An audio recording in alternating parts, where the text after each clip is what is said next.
সাহাবী মুসআব ইবনে উমাইর রাজিয়াল্লাহু আনহু এর জীবনী।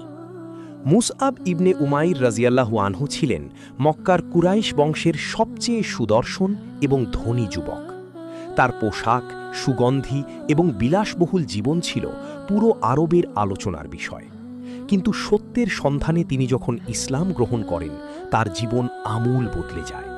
তার মা তাকে গৃহবন্দী করেন এবং যাবতীয় সম্পদ থেকে বঞ্চিত করে বাড়ি থেকে বের করে দেন। যে যুবক একসময় রেশমি কাপড় পরতেন, ইসলামের জন্য তিনি তালি দেওয়া সাধারণ চাদর গ্রহণ করেন। তিনি ছিলেন মদিনায় প্রেরিত প্রথম ইসলামী শিক্ষক। উহুদ যুদ্ধে তিনি ইসলামের পতাকা বহন করেন এবং বীরত্বের সাথে লড়াই করে শাহাদাত বরণ করেন। শাহাদাতের পর তার গায়ের চাদরটি এতই ছোট ছিল যে তা দিয়ে মাথা ঢাকলে পা এবং পা ঢাকলে মাথা উন্মুক্ত হয়ে যাচ্ছিল। রাসূলুল্লাহ সাল্লাল্লাহু আলাইহি ওয়াসাল্লাম তার এই ত্যাগ দেখে অশ্রুসিক্ত হয়েছিলেন।